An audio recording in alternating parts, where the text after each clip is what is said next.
So recently, Akai did me the immense kindness of sending over the MPC instrument expansions pack that included Fabric XL, the Stage EP, Stage Piano studio strings, and Op X4. And I'd already tried some of these tools out because you can get a 7-day demo for them. And I was pretty impressed by the sound quality. In fact, I already felt like they were the missing piece that made the MPC kind of a whole instrument for someone like me who likes to compose with MIDI and use plugins. I do also use key groups, but it is really nice to have just built-in synths that you can change the parameters of, and built-in organic sounds and natural sounds, as Bolo, the producer, calls them, in the Stage EP and the Stage Piano and the studio strings, as well as some of the sounds in Fabric. Having this palette of sounds that all sound really good, that have really high quality and a lot of granular control, really kind of pushes the MPC Live to a different level. So like I said, full disclosure, Akai did give me a code for the expansion pack. I paid for this MPC myself, and I've paid for all of my Akai gear myself thus far. If that's ever different, I'll let you know, like I did with the sound pack. So before I get too deep into what I've been thinking about the MPC Live lately, I think we should talk about the cost. So I'm pretty sure the MPC Live II and the Akai Force are both back up to around $1,300 right now. I know the price has gone up and down. I paid about $1,000 for this used, and it included a 500 gigabyte SSD in the internal drive. And a case, which I don't use because it's a big analog case, it's hard case, and I just don't really take this thing around that way. But something I've been thinking about since that expansion pack came out, and especially since I've been using it more and playing with the sounds as I did in my last video, is just that this device in particular, currently in late September or mid-September 2022, this is probably like the best Swiss Army knife music making device on the planet that I can think of. The only thing that seems somewhat similar, although very obviously very different in other ways, is the OP1/OP1 field. Specifically the field because it has stereo sampling and because it has more storage and you can build out more tracks using different tapes.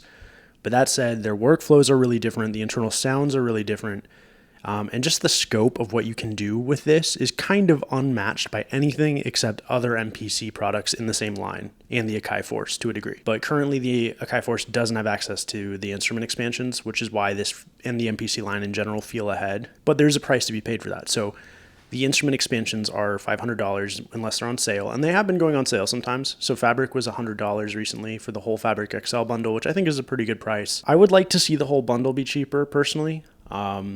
I think $200 or $300 makes more sense, but honestly, value is subjective, and it's up to whoever is buying and selling to decide that. And so, yeah, I own a few Grooveboxes. I own the MPC Live II, the Machine Plus, and the Akai Force right now, as well as the Poly-N Tracker, which is a very different type of device, but it is still a Groovebox.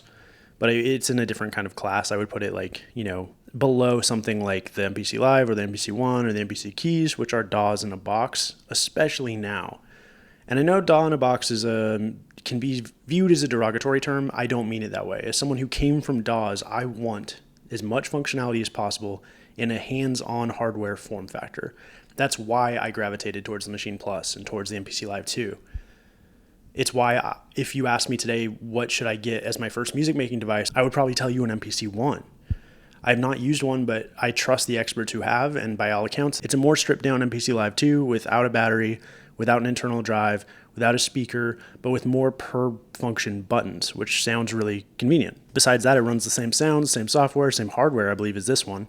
But anyway, I do just want to highlight how powerful this thing is. I mean, it's got an onboard vocal suite. It's got the plugins that it already shipped with, which are pretty high quality. It has a huge community of key group creators and an auto sampler to kind of make any sound you want. And then if you want to level up, you can get either individually or as a whole, those MPC instrument expansions, which kind of bring it to a whole other level.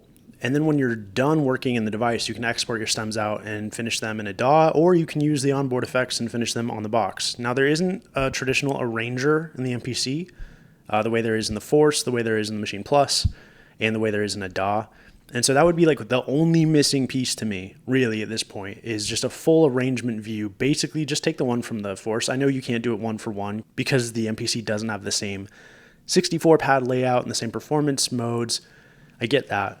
But something similar to the Force's Arranger mode would be really clutch, because if you had that, I think that would be like the last real complaint people have of what you can't do on this. And so with all of that in mind, I'm really stoked about this thing. I just am really impressed by where dawless gear is right now. I would love to try an OP1 field. As I mentioned, I think it's one of the only similar to this specific device, devices that have a built-in battery, that have a built-in suite of sampling and synthesized sounds. Again, they're really different. This is cheaper than the OP1 field. Even if you bought all of the plugins and bought this brand new and didn't wait for a sale for any of that, this would still, I think, be $100 or $200 cheaper than the OP1 field. And it would have arguably way more functionality, but that's partly just because the OP1 field, I think, is like this big and the MPC Live II is this big. But yeah, if you were picking one or the other and you just wanted to make music, there's no way I wouldn't recommend the MPC Live II, even without having used the field. I don't think anything the field could do could change my mind to make me think it was worth more than this. But I was just kind of naming a device that's in a similar category. So I think what I'm going to do now is just make a beat from scratch using my Native Instruments Complete Control S61, which they were kind enough to send over to me, and plugging it directly into this to create kind of a pseudo MPC Keys 61, and then using some of the new sounds, potentially some of the old sounds, some MPC expansions I converted with Kitmaker, and just make something on the fly. If you're into that sort of thing, consider liking and subscribing like the sign says. Thank you again to my girlfriend and my roommate for getting that for me for Christmas. That was really nice. To everyone who's already done that, thank you so much. It means so much. I also have affiliate links to various different retailers to buy the gear you'll see in this video or other gear if you're interested.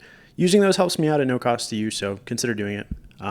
But no pressure at all. You just being here is awesome. And thank you to my patrons as well. I'll shout them out as I get started making this beat. All right, let's go.